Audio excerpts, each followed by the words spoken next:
మా నాయకులందరికీ నమస్కారం. అదేవిధంగా పత్రికా విలేకరులందరికీ కూడా ప్రత్యేకంగా నమస్కారం తెలియజేసుకుంటున్నాం. ఈరోజు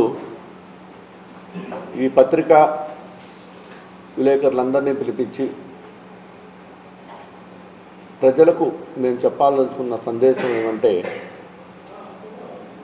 ఎన్నడూ లేని విధంగా ఈరోజు ఆంధ్రప్రదేశ్లో చంద్రబాబు నాయుడు గారి ప్రభుత్వం నడిపిస్తూ ఉంది. ప్రభుత్వం వచ్చిన మొదటి రోజు నుంచి కేవలం వైఎస్ఆర్ కాంగ్రెస్ పార్టీకి ఎవరైతే కార్యకర్తలు ఉంటారో, నాయకులు ఉంటారో, ఎవరైతే పార్టీకి పనిచేశారో వాళ్ళనే టార్గెట్గా చేసి దాడులు చేయడం, బెదిరించడం, ఇళ్ళు పగలగొట్టడం, కార్లు పగలగొట్టడం, ఇదొక కొత్త ఒరవడి తీసుకొచ్చారు. ఆంధ్రప్రదేశ్ మొత్తం ఒక కాన్స్టిట్యున్సీ అని కాదు, అన్ని కాన్స్టిట్యున్సీలో, ఈవెన్ అర్బన్స్లోనే కాకుండా రూరల్స్లో కూడా. ఇది గతంలో బీహార్లో, యూపీలో ఉండేది. అటువంటి సంప్రదాయాన్ని ఆంధ్రప్రదేశ్కి తీసుకొచ్చారు. ఇది మంచి పద్ధతి కూడా కాదు.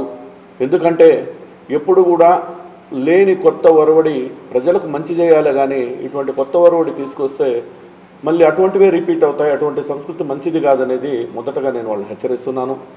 అదేవిధంగా ఎప్పుడో 3 సంవత్సరాల నాడు జరిగిన సిఐడి ఇన్వెస్టిగేషన్లో కేసు అయినటువంటి కేసులని ఇప్పుడు సుప్రీంకోర్టులో కూడా దాన్ని 3 సంవత్సరాల ముందే క్లోజ్ చేస్తే దాని మీద ఫ్రెష్గా ఇప్పుడు 12వ తారీఖు నాడు మళ్ళీ ఎఫ్ఐఆర్ చేశారు.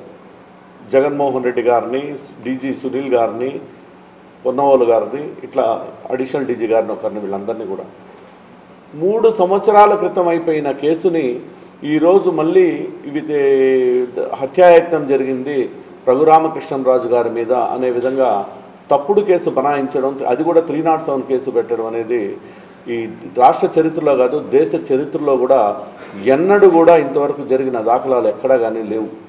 మీరు కూడా ఎక్కడైనా ఇటువంటి దాఖలాలు 3 సంవత్సరాల క్రితం ఒక సిఐడి సిట్కి ఇచ్చిన కేసుని సుప్రీంకోర్టులో డిస్పోజ్ అయితే దాన్ని మళ్ళీ ఫ్రెష్గా ఎఫ్ఐఆర్ చేయడం అనేది మొట్టమొదటగా ఇది ఆంధ్రప్రదేశ్లోనే జరిగింది. దీన్ని మేము తీవ్రంగా కూడా ఖండిస్తూ ఉన్నాం. కేసులకు దడిచిపోయి భయపడే పరిస్థితుల్లో ఎవరు లేరని కూడా మేము హెచ్చరిస్తున్నాం. అదేవిధంగా ఎలక్షన్స్కు ముందు అనేకమైన తప్పుడు హామీలు ఇచ్చి మేనిఫెస్టో రిలీజ్ చేసి సూపర్ 6 అనే ఒక కార్యక్రమాన్ని తీసుకొచ్చి ఈ సూపర్ 6 ద్వారా పేదలని కోటీశ్వరులను చేస్తాం, సంపద సృష్టిస్తాం అనే విధంగా ప్రజల దగ్గరికి వెళ్ళి మొట్టమొదటగా పెన్షన్ ఇచ్చారు. మొదటి నెల పెన్షన్ ఇచ్చి వారం తరువాత నుంచి సన్నాయినకులు స్టార్ట్ చేశారు. దీంట్లో వైఎస్ఆర్ కాంగ్రెస్ పార్టీ వాళ్లకు డాక్టర్లు ఫిజికల్ హ్యాండిక్రాఫ్ట్ అని తప్పుడు రిపోర్ట్స్ ఇచ్చారు, అది ఇచ్చారు, ఇది ఇచ్చారని చాలామందికి పెన్షన్లు తీసేయడం కూడా జరిగింది. మీరు చూస్తూ ఉండండి, ఇంకా 3 మాసాల్లోనే దాదాపు 30% పెన్షన్స్ను కూడా తీసేసే పరిస్థితి ఈరోజు తెలుగుదేశం పార్టీ, కూటమి పార్టీ చేసే పరిస్థితిలో ఉంది. అదేవిధంగా అమ్మఒడి అనే పథకాన్ని తల్లికి వందనం అనే పేరు మార్చి సూపర్ 6లో ఒకటి పెట్టారు.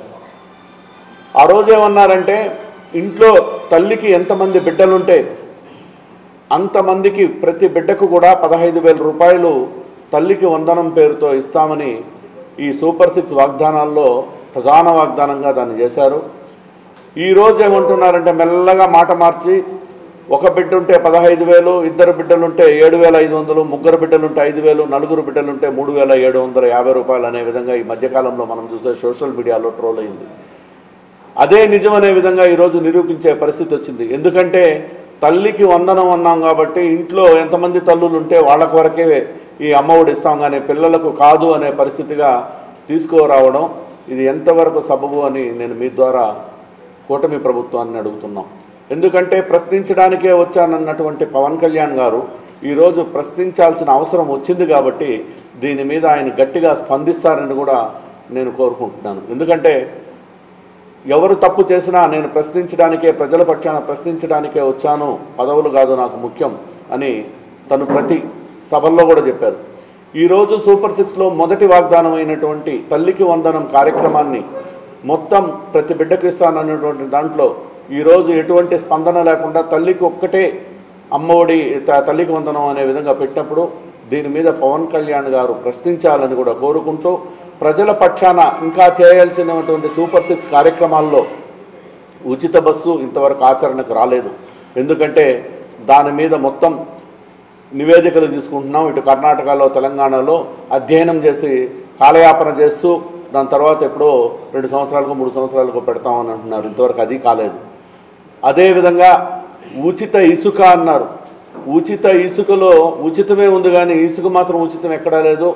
నిన్న పేపర్లో క్లియర్గా ఇచ్చారు. ఏ ఊర్లో ఎంతంత రేట్లు టిప్పరు అనే విధంగా క్లియర్గా కూడా ఇచ్చారు. మనకు కూడా లోకల్లో ఇసుక ఎంతెంతకి ఇస్తూ ఉంటారు అనేది కూడా మనం చూస్తూ ఉన్నాం.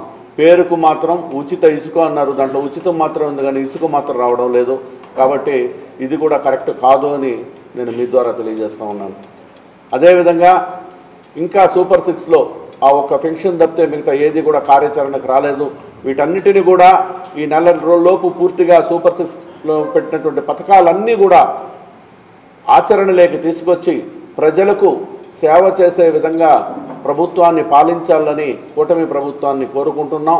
అదేవిధంగా ఒకవేళ ఆచరణకి రాని పక్షంలో ప్రజల పక్షాన మేము పోరాడడానికి, మేమన్నిటినీ ప్రశ్నించడానికి మేమందరం కూడా సిద్ధంగా ఉన్నామని, ఇది తొందరలోనే ఆచరణకి ఈ సూపర్ 6 పథకాలన్నీ రావాలని కూడా మీ ద్వారా వాళ్ళని కోరుకుంటున్నాం.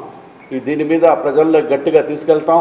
ఈ తల్లికి వందనం కార్యక్రమాన్ని ఎంతమంది తల్లులకు వచ్చింది, ఎంతమందికి రాలేదో వాళ్ళ ద్వారానే ప్రజలందరికీ తెలియజేసే విధంగా కూడా తెలియజేస్తామని కూడా తెలియజేసుకుంటున్నాం.